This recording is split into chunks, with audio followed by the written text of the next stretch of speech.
I have a theory that the Dothraki as an entire people are sick. And they've got a fever. And what they need is more Khal-Bell.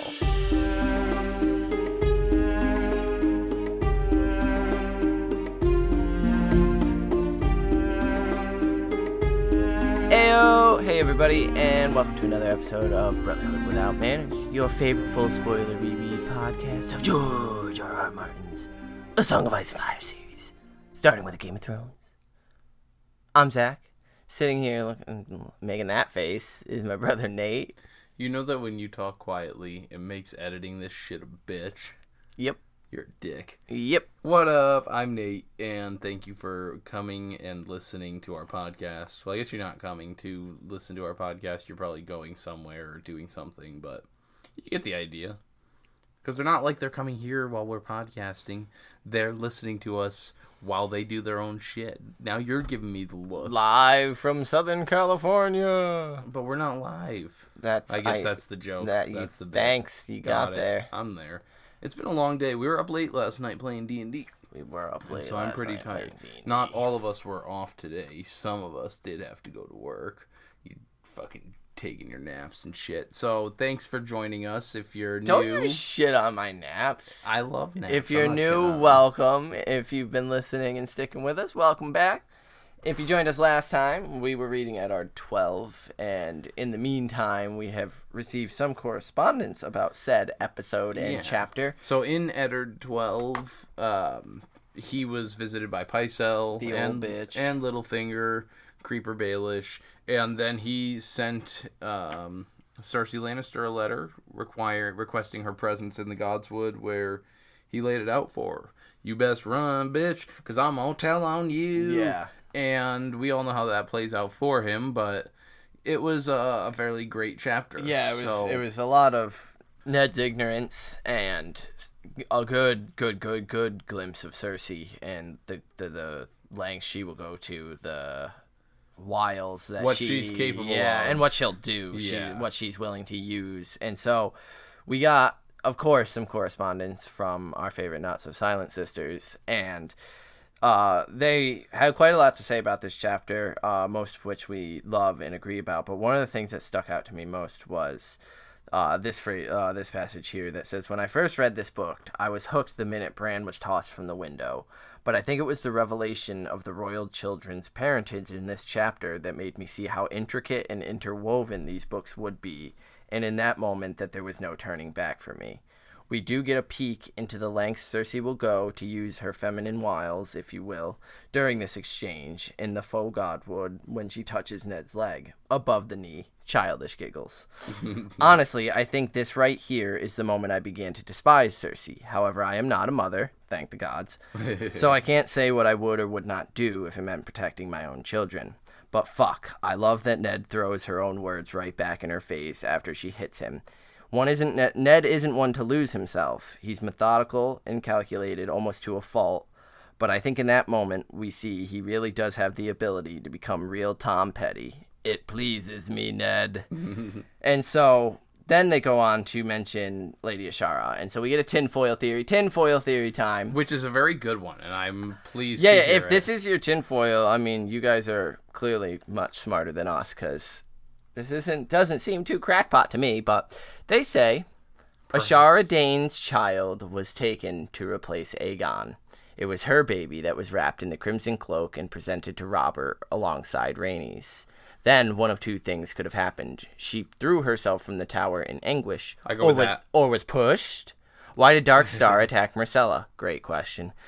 Vengeance. I'll have to revisit this when we get to Feast because I can't recall the exact details, and 1,000% that was my initial thought when I read this. So this reread has kind of been a lot for me, is these things that I'm like, oh shit, what, right? And then you think about it, but you know it's 3 books ahead, and so you just make note of it, and we will definitely touch upon that way deeper when Darkstar attacks Myrcella. Yeah, and she just says that, I know my girl Ashara has a bigger role to play in all this. And if memory serves, there's also a theory floating around out there that Lamore is Ashara and young Griff is her child. Not so sure about that, but once we get to dance, we'll look into that. And I definitely want to touch on that one because there's a lot of the crew, especially, is very interesting around young Griff and who each of those people are. Potentially. And yeah. so I definitely like the Ashara. I don't know personally that I feel the young Griff is her child. But yeah, I do like Ashara, and the Ashara equals Lenore. And then we get some just some quick thoughts from Unsepta Afton, who says that on first reading the series, she was completely enamored with Ned, thinking, yes, this is the man who needs to sit the Iron Throne. However, starting with the second reread and subsequent rereads after that, she realized that Ned is one of the most infuriating characters in the whole series. Yes. No wonder where Sansa gets her naivety from. Ned thinks he knows who killed Jon Arryn and the truth he died for, except Ned's wrong. Due to mostly circumstantial evidence and Littlefinger's meddling, he's placed blame on the blameless. And no, the Littlefingers are not blameless in all matters, but they did not kill Jon Arryn. The Lannisters, not the Littlefingers. Oh, the Lannisters, not the Littlefingers. But they did not kill Jon Arryn. Would Cersei have killed Jon Arryn if Lysa and Littlefinger hadn't gotten to him first? Yeah, sure. You better fucking believe it. Had Stannis remained in King's Landing, she would have whacked him too. The fact of the matter is that she did not, nor did any other Lannister, kill Jon Arryn. And it's basically just about the lengths that she could go to. And then she just says she staunchly defends Jaime and her active choice to not have Robert's children. Then George R.R. Martin gives us the most stupid, idiotic lines that Ned has in his POVs. How could they all have been so blind? They weren't blind, you goddamn obtuse fool. They simply knew better than to start blabbing about it all over the fucking Red Keep. Varys, Littlefinger, Renly, Stannis, Jon Arryn, and Moon Boy for all we know.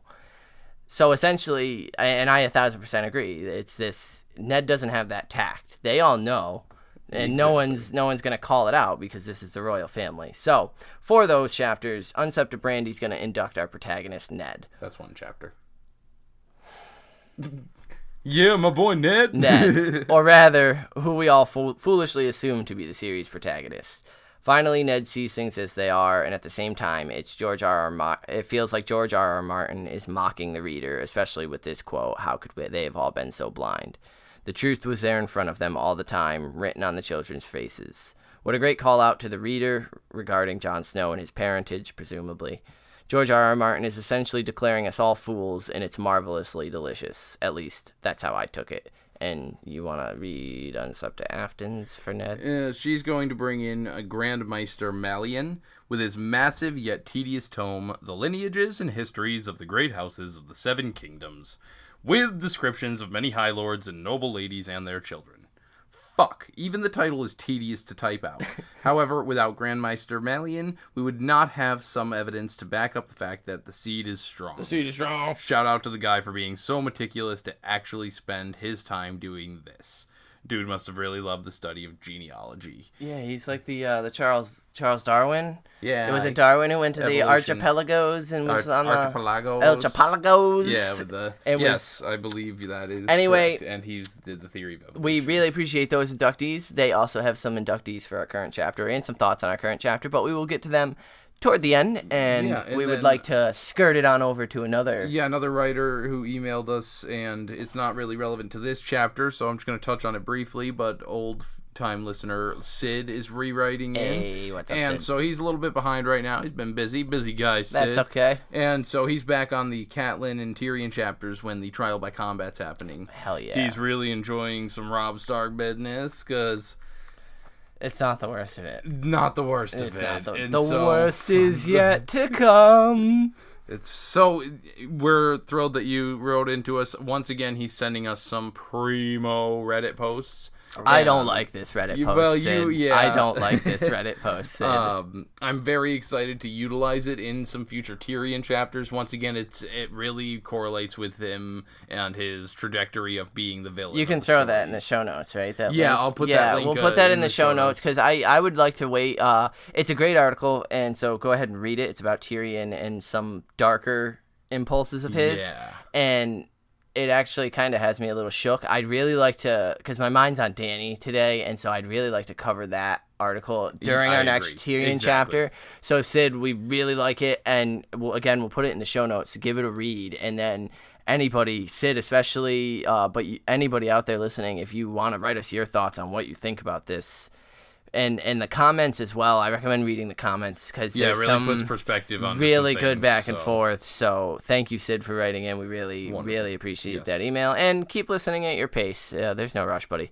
But yeah, because he's already reading Storm of Swords, so he's well ahead of our reread anyway. So, but this chapter, this episode, we are reading Daenerys 5. So last time we left Dany, they had arrived at Vis Dothrak, and she had tried to get some sweet garments made for her brother, and he pitched his little bitch fit, and so she knocked him on his ass. And we open this chapter as a steaming heart is placed in front of her, and it's steaming in the cool evening air. Khal Drogo is the one who set it before her, bloody and raw, and behind him his blood riders knelt in the sand beside the corpse of the wild stallion, stone knives in hand. Yeah, so it's super fresh. It's that thing just stopped beating. Ceremony time. Yeah.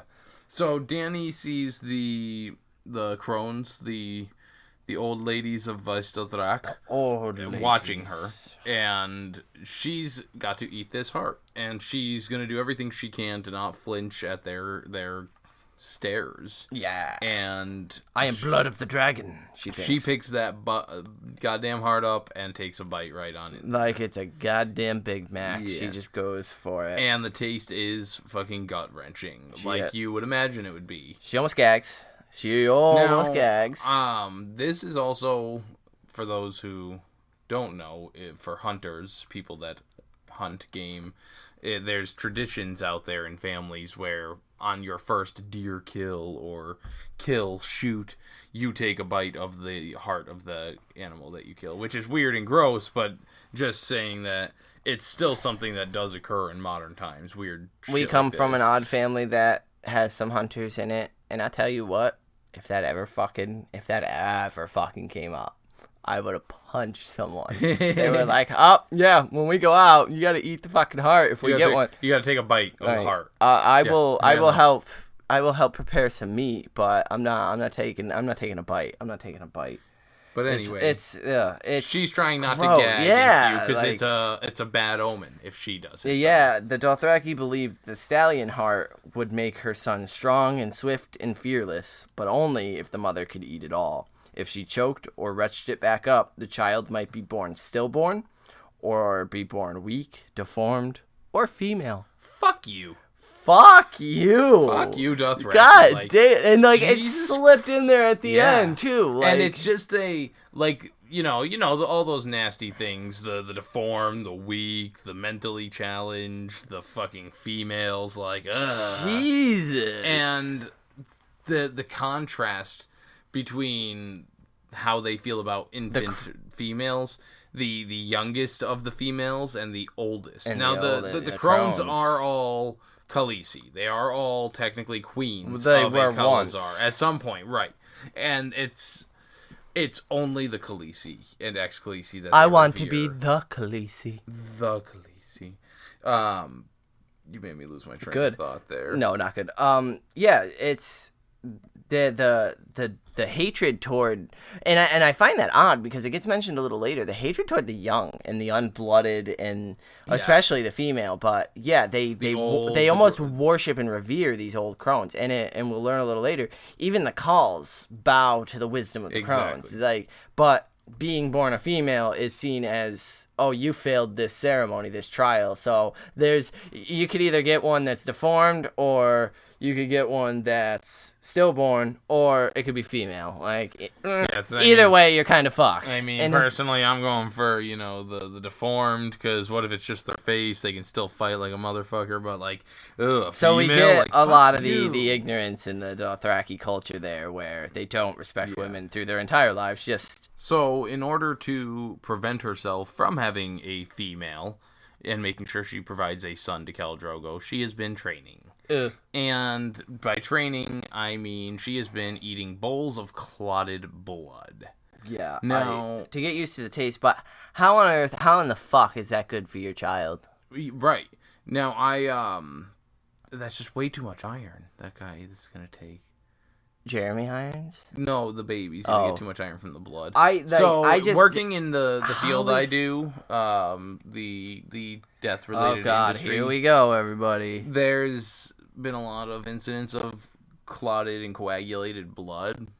And, like, granted, there's a big difference between human coagulated blood. No, there's not. It's fucking coagulated blood. And, like, bowls of that shit, it's just vile to think about. And on top of that, she's been chewing on, like, dried horse leather. Horse meat, to chew the muscle of the heart. Leather, but I mean, horse flesh. Yeah, and, like, God, I mean, granted, the horse flesh is probably, like, their equivalent of jerky, honestly. But it still does not sound good. Yeah, and then she fasted for a day and a night in hopes that the hunger would help her keep the heart down a little better, which I think is actually a worse idea. I think having an empty stomach would make it easier to retch that shit up. And so it says that Khal Drogo had stood over her as she ate, his face as hard as a bronze shield. And so this is it's my theory time. Are you ready? Oh shit. Yeah, it's my theory time. So I have a theory that the Dothraki as an entire people are sick. And they've got a fever. And what they need is more Khal-Bell.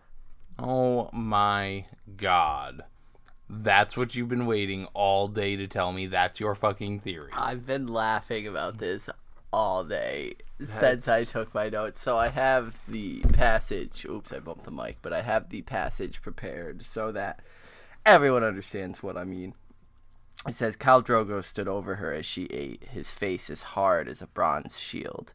His long black braid was shiny with oil. He wore golden rings in his mustache, golden bells in his braid, and a heavy belt of solid golden medallions around his wet waist, but his chest was bare. So I just imagine the clinking and the clacking. It's just more Khal-Bell. He needs more Khal-Bell. So that put the magical image. I need to Photoshop Christopher Walken's face onto Khal Drogo. Actually, I think we need to have our listeners do it for us, and we will have a contest and vote for the best one. Khal-Bell. Khal-Bell. That's more monstrous. You're a monster. Anyway. Oh my gosh. Getting a little more serious again. It says that Dany had looked to Khal Drogo when she felt her strength failing her. Looked at him and chewed, swallowed, swallowed. Toward the end, she starts to think that she can see a little bit of fierce pride in his dark, almond-shaped eyes, though it was hard to tell, because a Khal doesn't reveal such emotions. Right. And so I like to believe it that Drogo has developed such a relationship that he is standing there. Oh, absolutely, absolutely. With proud the way of that her. she's evolved since they've been together, the strength that she's developed, pushing her brother down, and mounting him instead of letting him mount her, like. She's become a strong person that's worthy of a lot of fucking praise for what she's done. Especially, considering her size compared to a lot of the Dothraki. Well, and just as Dothraki and how fierce they are, you would think that the Khals would want a fierce woman, a fierce Khaleesi beside them, and Dany absolutely is. And so it says that then it was done, and her cheeks and her fingers are sticky from the blood. And she finally turns her eyes to look at the crones of the Dosh Khaleen. And it says that she had practiced this phrase with Jiqui in the best Dothraki that she knew. Which essentially, it's in common, a prince rides inside of them. Yeah, so she yells that out. And the oldest of the crones, a bent, shriveled stick of a woman with a single black eye, raised her hands and shrieked, "The prince is riding." Now, this thing here, I love this image. So I immediately thought of the one-eyed witches that are they're littered throughout mythology and history. Shakespeare had them at the beginning of his play. Mm-hmm. The animated cartoon, one of my all-time favorite Disney movies, Hercules, has the Fates. And so they're all derived from the same thing. I think it's Akit or the original Greek version of them, but essentially just that all-knowing woman. Most of the time they have a single eye that allows them to peer into the future. Yeah. They're seers. They're the old crone on the mountaintop that people go to for wisdom and knowledge. In the I forget which one. Percy Jackson? Not even Percy Jackson, but the original, the actual the Odyssey, that he goes there to learn how to defeat the Medusa, I believe. Same thing with... depending on which story, where Medusa is or how to defeat Medusa.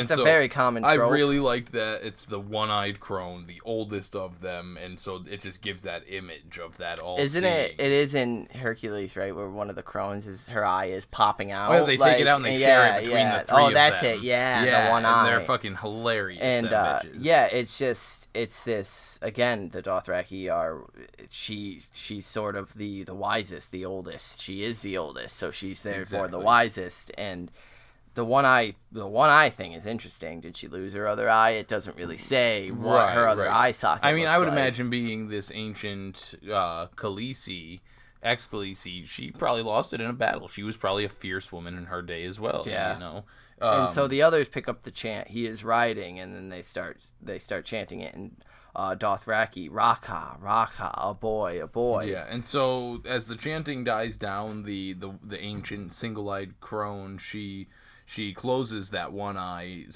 the better to see into the future, and says that and I quoted this because I really like this line here. Khal Drogo laid his hand on Dany's arm. She could feel the tension in his fingers. Even a Khal as mighty as Drogo could know fear when the Dosh Khaleen peered into smoke of the future. Yeah, so just before that, because I love that quote, they have these eunuchs, serving eunuchs, throwing bundles of dried grasses into this great to create smoke. Yeah, and it's, I mean, essentially, it sounds very ritualistic and herbalistic. It almost seems like it's some sort of sage, or I know in some cultures they use some hallucinogenic type stuff to achieve this. Yeah, so I'm just wondering is this just like a sage type herb that they're burning for spiritual reasons, or is this she needs to kind of inhale the smoke? So now this is where I'm out. going. This is where my theory comes in. Is because throughout all this and the smoke of the future, I'm starting to think that this might be a fairly accurate prophecy.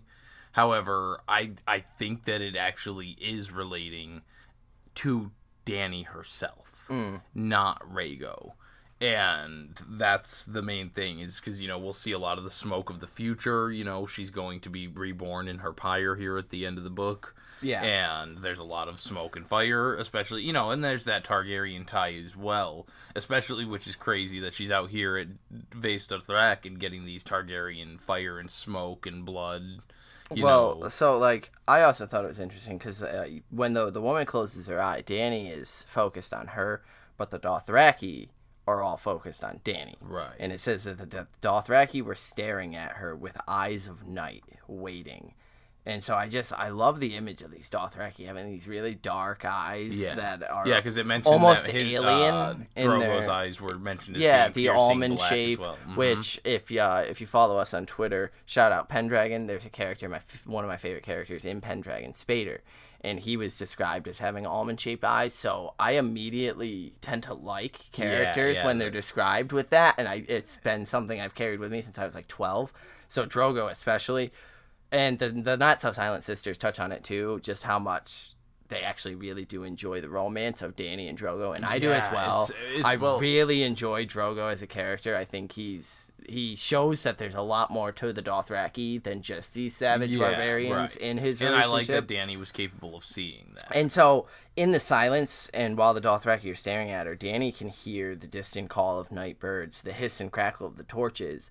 And I thought it was significant, the lapping of the water of the lake, of the womb of the earth. Right. And I thought that was interesting, that she's kind of hearing all the different sounds of Vaes Dothrak. No, I know a lot of people bring up, the Azor Ahai and Dany potentially being born amidst salt and smoke, all that shit. And I don't really see too often this particular part brought up. I think I like it more for the Targaryen imagery, where right now she's covered in blood. Her hands, her face, and there's this fire, this smoke that's being billowed up for this vision. And the crone delivers the stallion that mounts the world prophecy. Did you write that? Yeah, before Did I that. jump again? Yeah, no, not really. It's because it's all, related. But I gotta be that guy and sort of go with the obvious here. while our focus is being drawn to the smoke, what causes smoke is fire. Who is the fire but Rolor in the Red Priest? So, like, are the Dothraki just Red Priests, and they're getting their visions from Rolor? Yeah, like, what if it's the same? Same god. Because Melisandre says shadows are servants of the light type thing. So wouldn't smoke be as well? Like, so maybe it's all connected and just we're calling it different things. Buddha. I mean, God, that's Rolor. a very meta argument for our own religious structure in real life, but I immediately thought that smoke, fire, red god, maybe they're actually red priests without knowing it, sort of. And so the crone opens her eye and lifts her arm and proclaims that she has seen his face and heard the thunder of his hooves. And I did write it down because I thought that this is just a significant. While you're reading this, you and the listeners, I want you to keep Dany in mind as the stallion that mounts the world, and not her son, because a lot of it fits for her future, what she's gonna do, or what we hope for her to do. Okay. As swift, I don't have the whole thing. I took the most important things I thought, but as swift as the wind he rides, behind him his Khalasar covers the earth, men without number. Fierce as the storm this prince will be. His enemies will tremble before him, and their wives will weep tears of blood and rend their flesh in grief. The bells in his hair will sing his coming, and the milkmen in stone tents will fear his name. The old woman trembled and looked back at Dany almost as if she were afraid. The prince is riding, and he shall be the stallion who mounts the world. So, you're thinking that applies more to Dany than Rhaego, if anything. I'm just throwing out some potential theories here. So are you ready for my actual theory? Aegon rolling across the other way, and that's who's gonna do something. Give me your theory. What do you got? Hit me. I'm gonna hit you with the line again. Fierce is the storm this prince will be.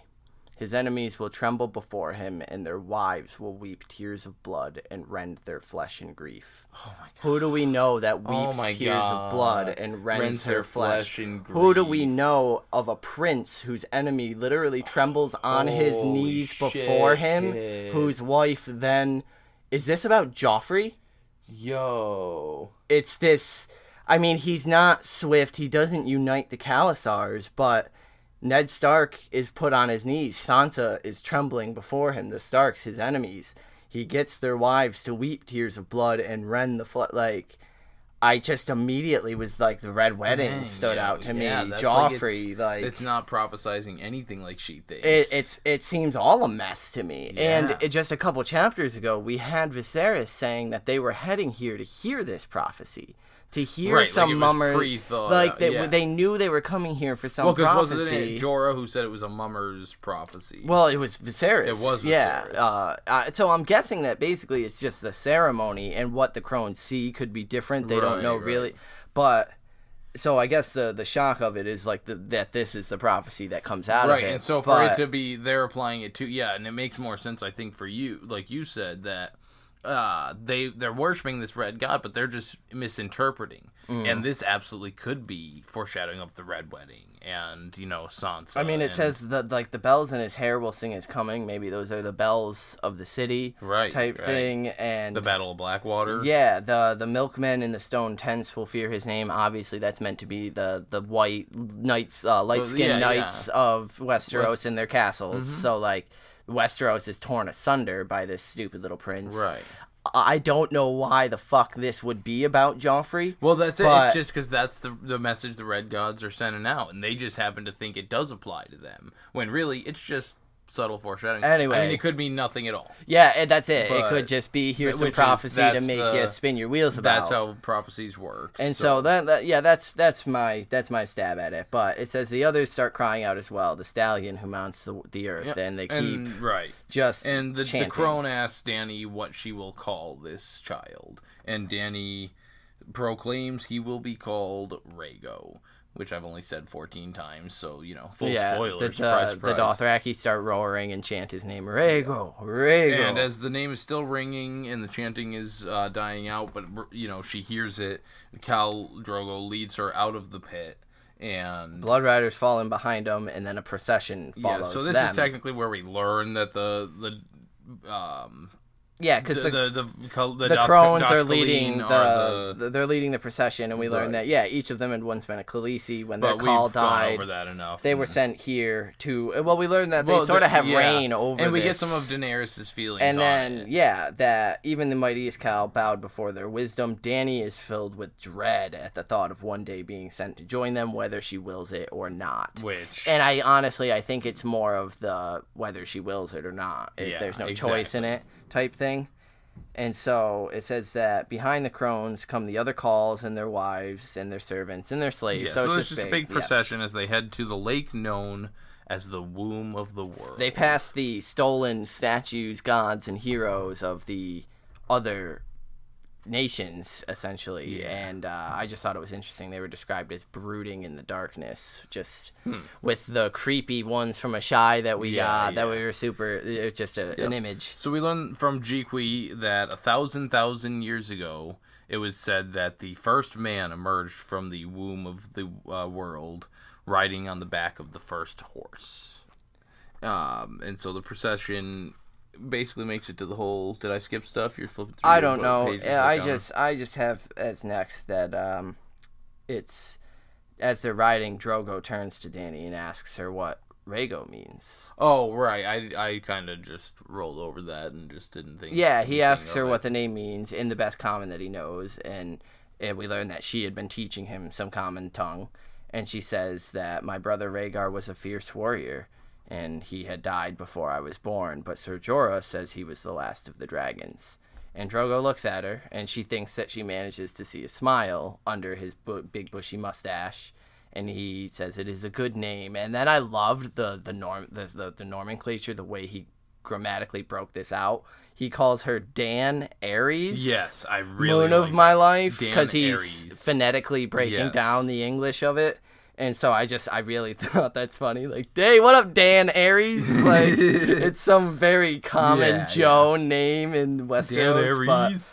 And then, they ride there. We get They make it to the water, and Dany strips and enter. Again, we know the Dothraki don't really have any shame in the human body. And so Dany's pretty much over that at this point. So she strips, and she's washing the blood off of her. She can hear the crones and the Dothraki muttering, and she wonders what they're saying, but whatever. And so she emerges from the water. Drogo clean, and likes what he's seeing. Dripping wet emerging from the lake. He's got a fetish. We know his fetish. You know, the blossoming stomach and the plump, ample breasticles that so are they very on quickly the pump one out for Drogo's sake. Really quick. Very, very quick. Like, jeez, man. Poor Dany, doesn't get nothing. I mean, it's a 3-pump thrust, but done. So Dany dresses. She's permitted to dress after Drogo gets his pleasure, and Drogo laces himself up and gives a command, and the horses are getting watered and everything as Dany and Drogo set off down the Godswood. And it says that the roof of Drogo's massive hall tent was rolled up for the night so that the moon could shine in. Makes sense that they're gonna have the stars, everything of importance, because we do learn that they think that they're all horses, all the stars in the sky are just I horses love that. the sky. So we see that huge fires are burning, 10 feet tall fires in this place. Meat is roasting. It's crowded and noisy in here, and we're getting the stallion that mounts the world chanted as every Dany eye is on her as she enters. And they start calling out, hailing her son. And the sounds of drums and horns pick up. We're having a fucking party. Dancing, but we don't have to worry about the wedding where people were dying and there were fights because the Araks are not allowed here. No steel is permitted in Vaes Dothrak. So Drogo goes and takes his place on the high bench with Khal Jomo and Khal Ogo given seats to the left and right. The high honor place. The Blood Riders are just below. Just below them. And Dany climbs off her horse and heads to her cushions led by her handmaidens. She's looking for Dipshit, her brother. And she's not seeing him anywhere because she knows that even in this large hall with his silver hair and his stained, nasty, raggedy-ass she clothes, says all those reasons, but, he's a cunt. Yeah, he would be making a scene. Yeah, you would be able to spot him. But the thing is she's the way she's saying his ragged clothes and his silver matted hair. Yeah, and, she's just talking down on him right here. So she spots Ser Jorah near the center of the hall, close to the middle fire pit. It's a place of respect, if not high honor. The Dothraki respected his prowess with the sword, so. And she sends Jiqui to bring him there so that. Yeah, it's immediately locating the friend at the party. Exactly. And you're like, I'm gonna go talk to them. Yeah. So he comes over immediately. Drops to a knee And she pats the cushion. She's like, "Yeah, just come sit and chill and talk with me." Because he's like, "I'm yours to command." Yeah, he's all like, serious. She's like, "Cool, come chill." Because these people are all fucking weird, and I don't know any. And none of them speak my language. Oh yeah, there's that too. Yeah, so he says, "You honor me," and he sits cross-legged. So he immediately starts pigging out on different snacks. Oh yeah, he's loving it. Like there's figs and fucking just all sorts of shit. I mean, why not? It's a party. And she asks where her brother is. He should have been here for the feast, at least. And so he tells her that he headed down to the Western Market, which is, if you recall from the first chapter where Dany arrived here, the markets are split based on the areas. So the Eastern Market is the Ashai and all that weird shit. Western Market's the more Westerosi stuff.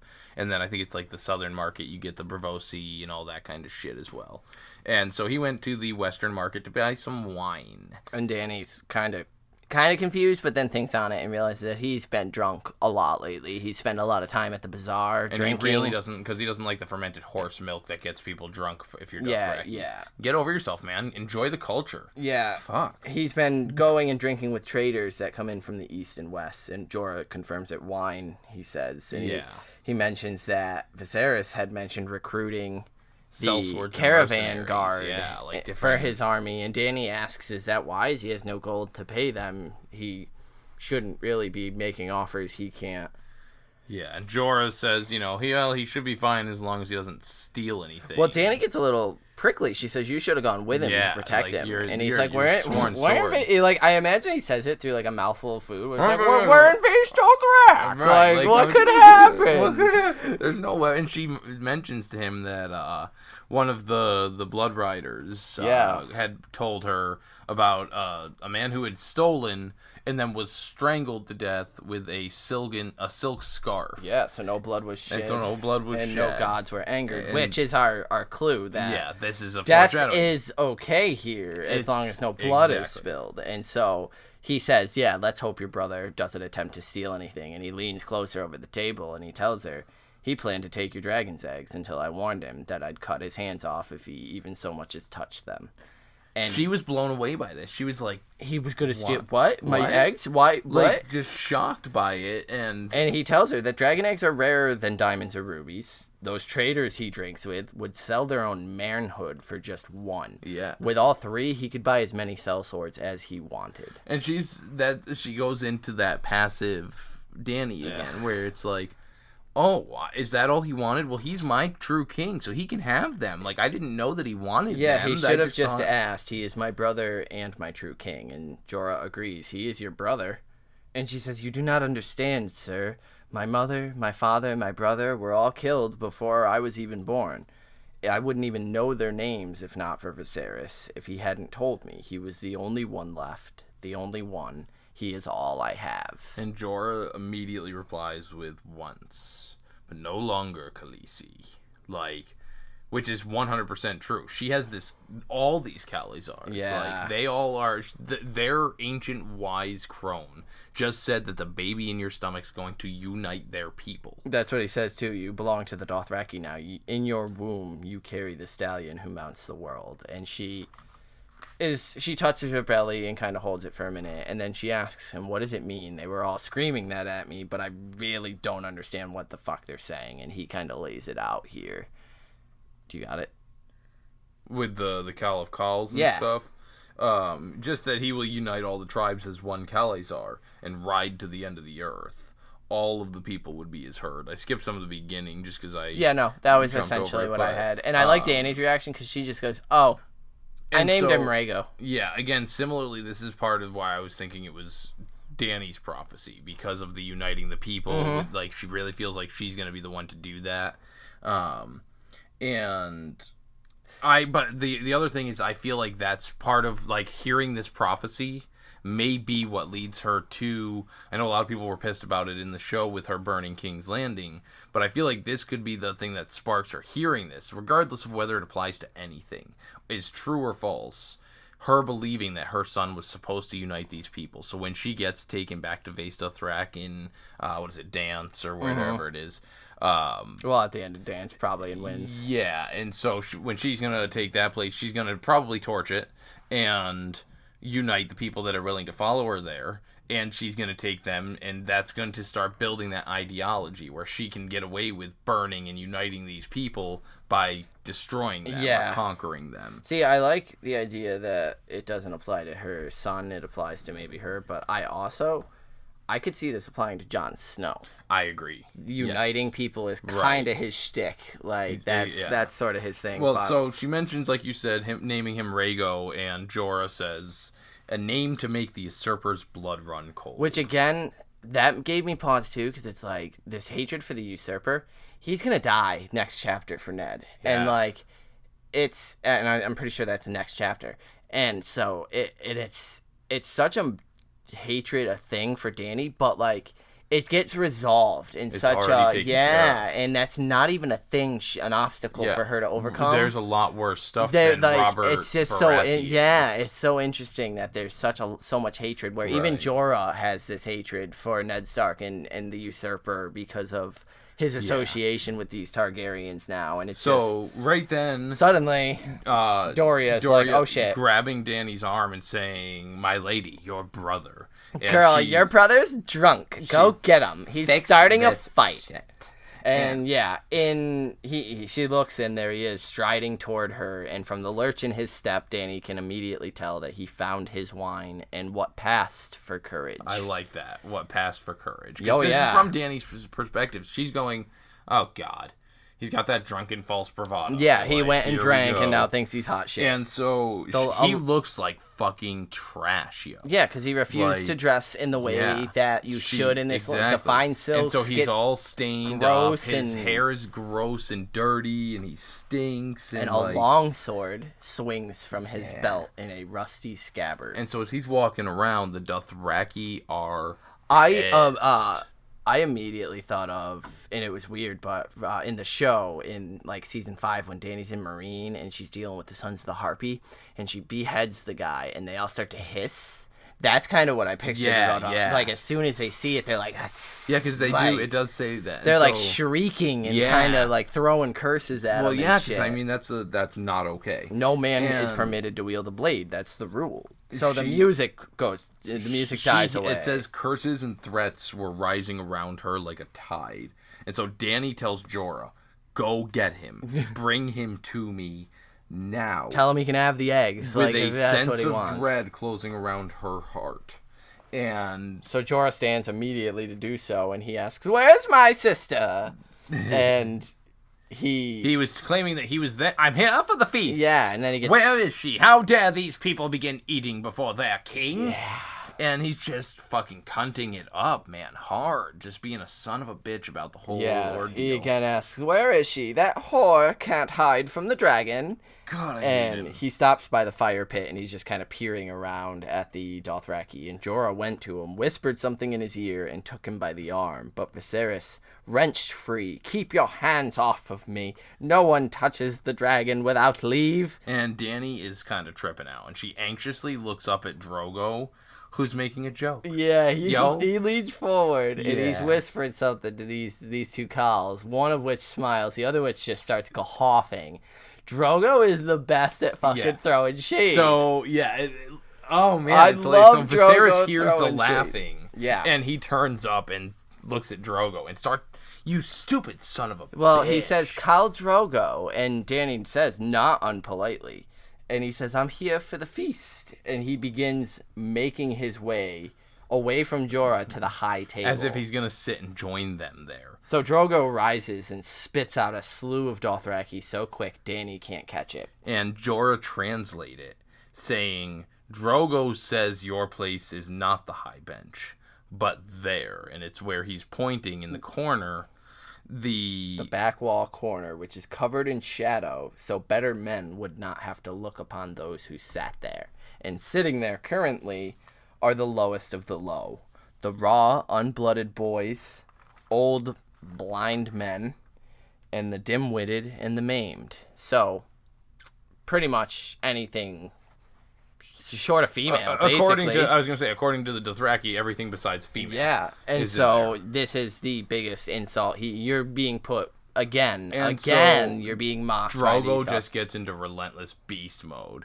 Because Viserys is like, no, how dare you? That is no place for a king. And the way he uses the little English common that he's been taught by Dany to be like, is place for Sorefoot King.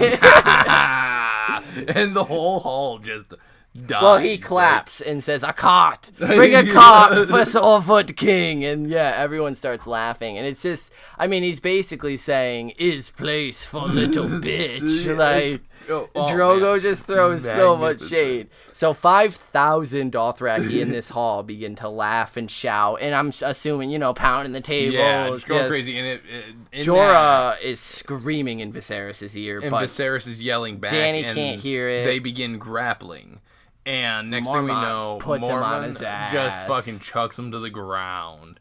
And it starts to grow quiet. Her brother drew his sword. And immediate silence. People are not okay with what the fuck he just did. The steel shone a fearful red in the firelight.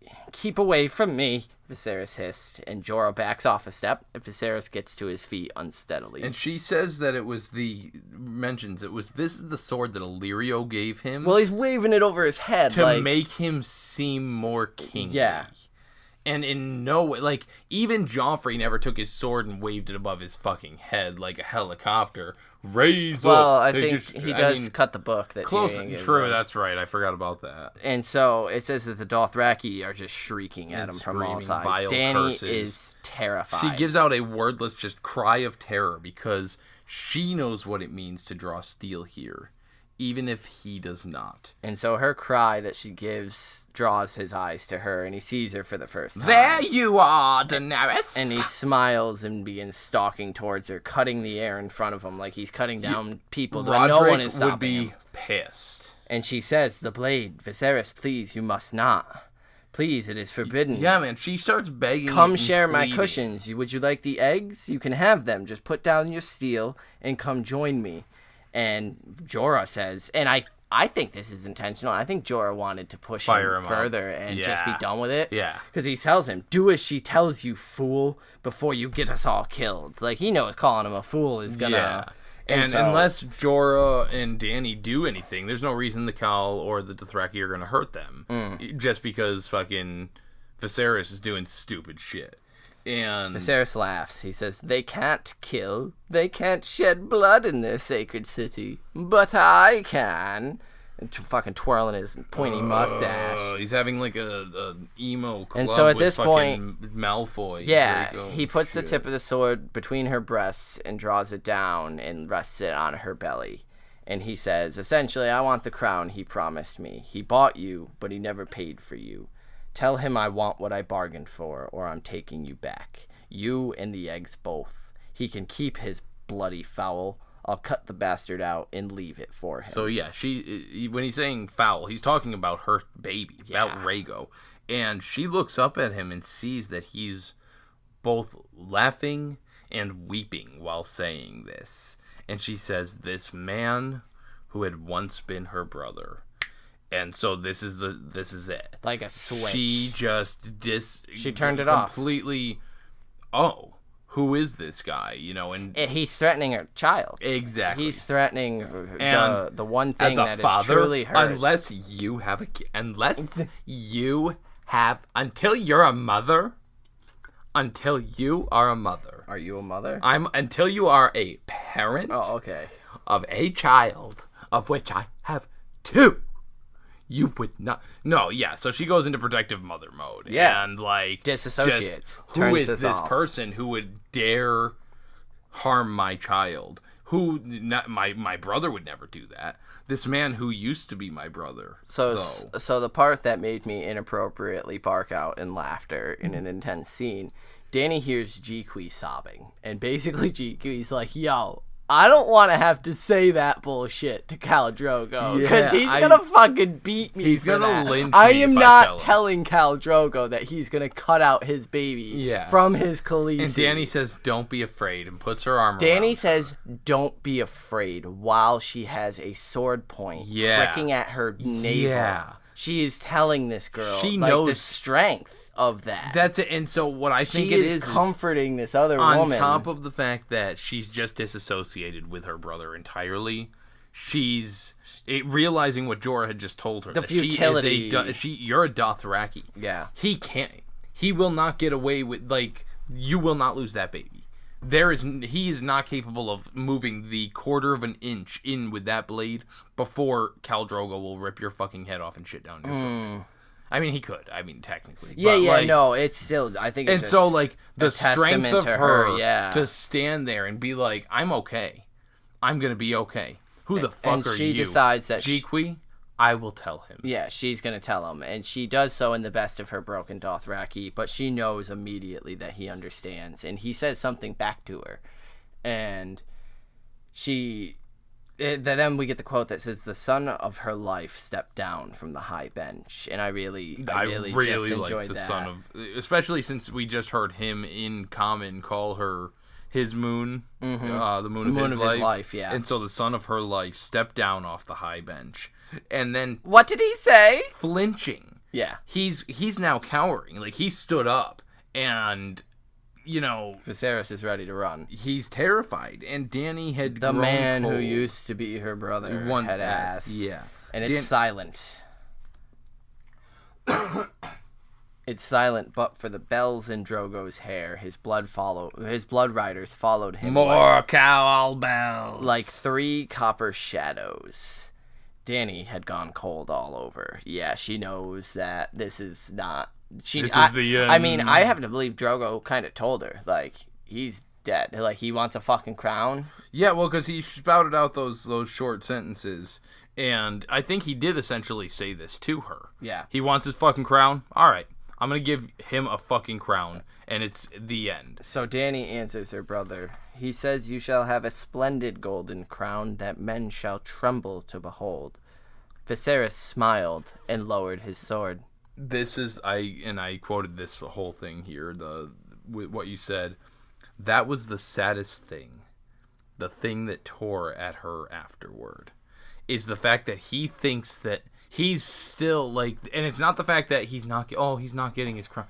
It's the fact that even at this point, right here, he doesn't know he's dead. He doesn't understand that crown that you just think you're getting right now, you're dead. What I'm telling you is that you're dead. You're so oblivious to your nature and who you, that you don't realize you're dead. That's it. That was all I wanted, he said. What was promised?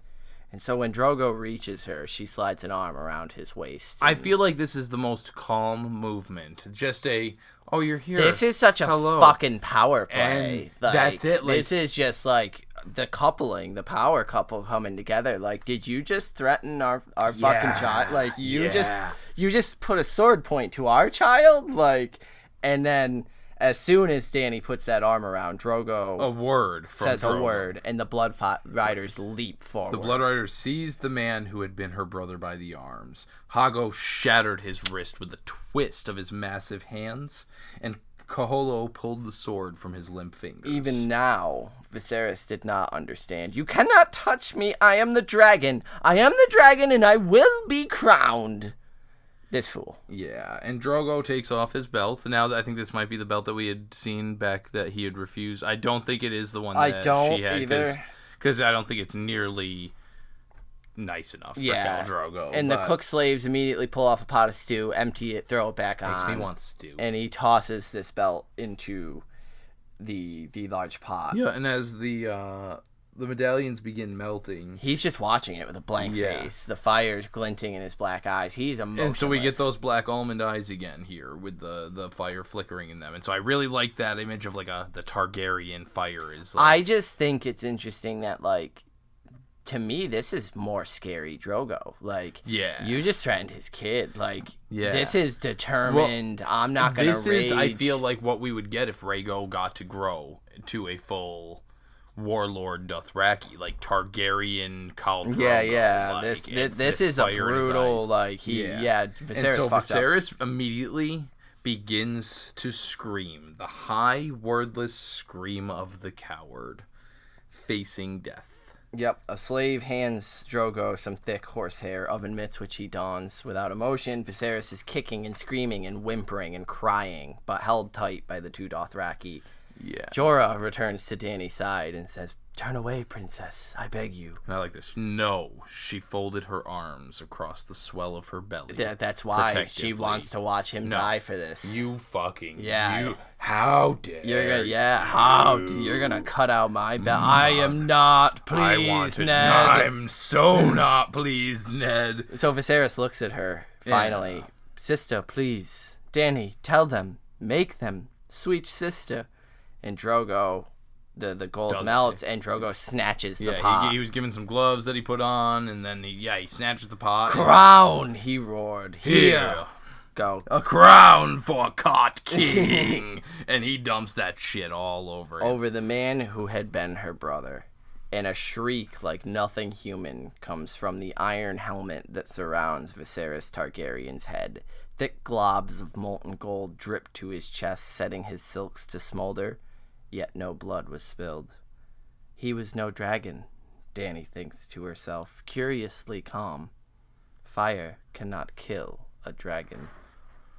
Man, I may have, that may be one of my favorite chapters of this book so far. Yeah, because it's so outstanding, and that snap, that fucking switch, that turn off. The man who used to be my brother. Again, I know it got a lot of hatred, but the episode The Bells, that is what sort of is the argument for that. There is she has this ability to disassociate. Needs more Khal-Bell. That's what D&D needs more Khal-Bell. They need more Khal-Bell.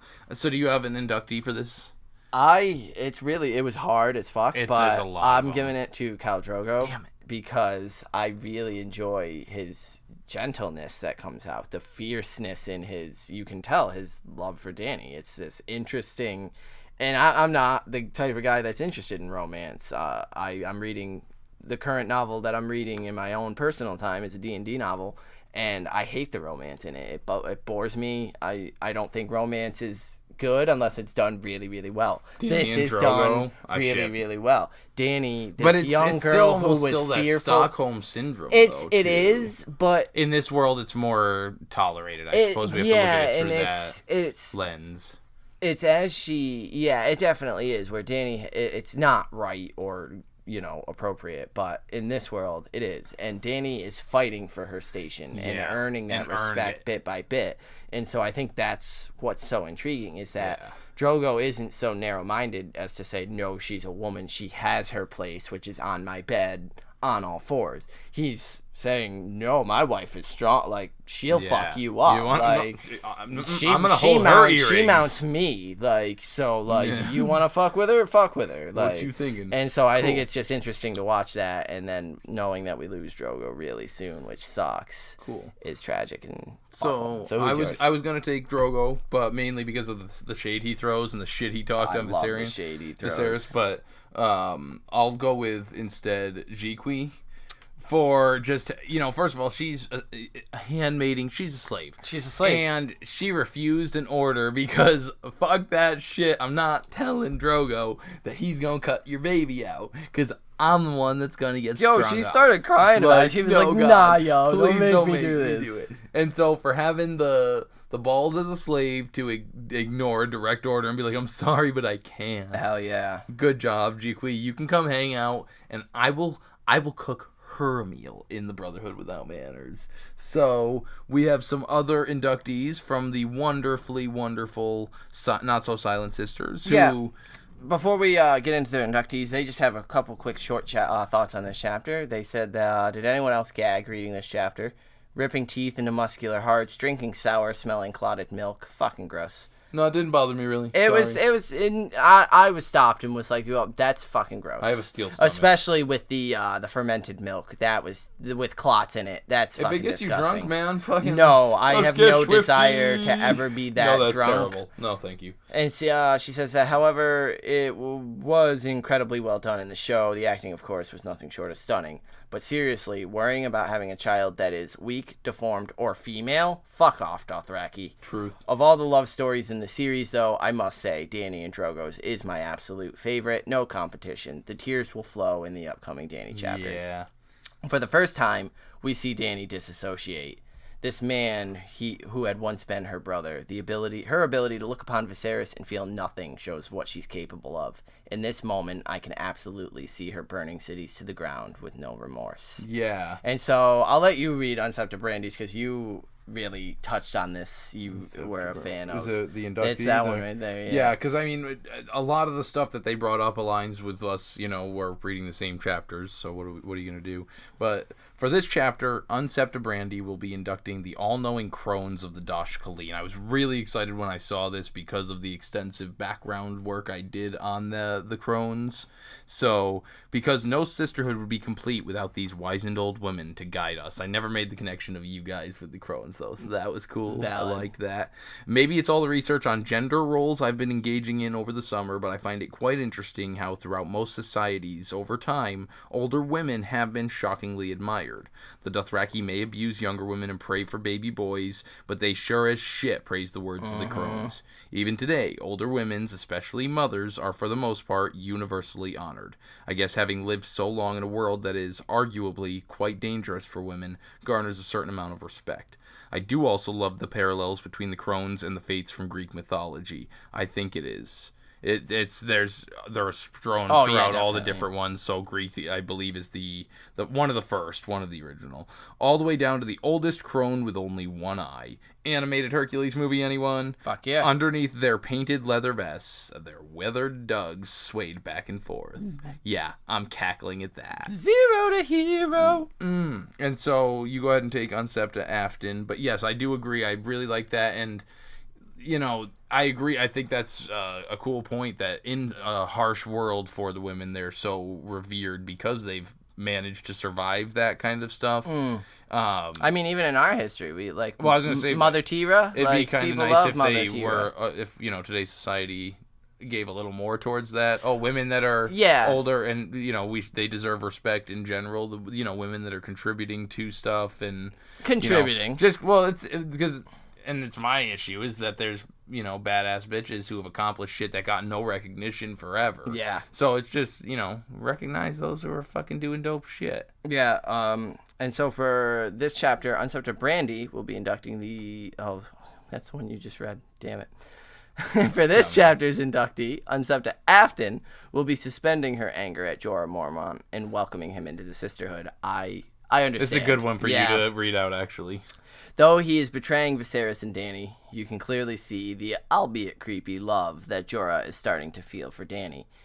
I unfortunately keep picturing Ian Glenn, and so it's Zach Jorah despises creepy Jorah from the books. He's a gross, we think Peter Baelish, creepy Baelish is a nasty creeper. Yo, he grabs a tit, and I hate it. He sees that she's becoming a true dragon like Rhaegar and is treating her as such. He's actually listening to her when she commands him to stop Viserys from wielding the sword where it is forbidden, then telling him that his place in the corner of disgrace.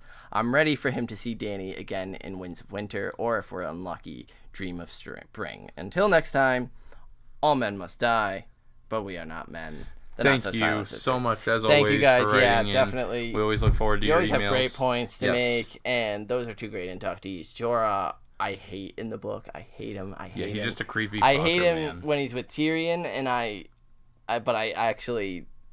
That's one of the moments I like most with Tyrion because I think they're great reflections of each other and how far they've come, with Jorah getting kind of beaten by the Second Sons and he's almost unrecognizable, and Tyrion, their journeys are great, but I don't like the love. I liked Ian Glenn's portrayal of it where it was more innocent, and I will die for you and do whatever you want because I love you so much. I'm not gonna spy on you in the shower. Back off. Yeah, no fucking cameras in the Jorah damn is locker room. Trying to fucking upskirt photos and shit. Photos he's doing bad with shit. the selfie stick around corners and shit. So those are our thoughts on this Dany 5 chapter.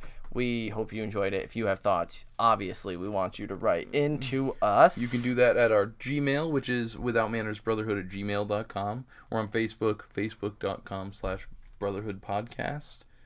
something like that. Maybe Brotherhood Without. I'm on Twitter at Carstark92. I'm on at Manners Without, I think. Yeah. And you then can reach we're us also on anywhere. Patreon, which is getting some good content. And so that's patreon.com/withoutmanners. We have a Reddit now. That's a thing. Just because you can get the episode links there. We also have our website, which is brotherhoodwithout.com. Find us. Write to us. Let us know if you have a fever and if we can offer you some more Khal-Bell. And we'll do what we can because we're just enjoying it. We are really enjoying this read through. Next, we are going to be on Eddard 13. Yeah. Which I believe is where Robert the King Baratheon. Ned. That might be it. So it should be a good time for some last friendship goodbyes. Thanks again to Sid for writing in. Thank you, Sid. You might not hear this for a bit, but we still appreciate it nonetheless. And the Not So Silent Sisters, of course. Thank you for writing in. Until next time. More Khal-Bell. More Khal-Bell. Vala de Harris. Peace.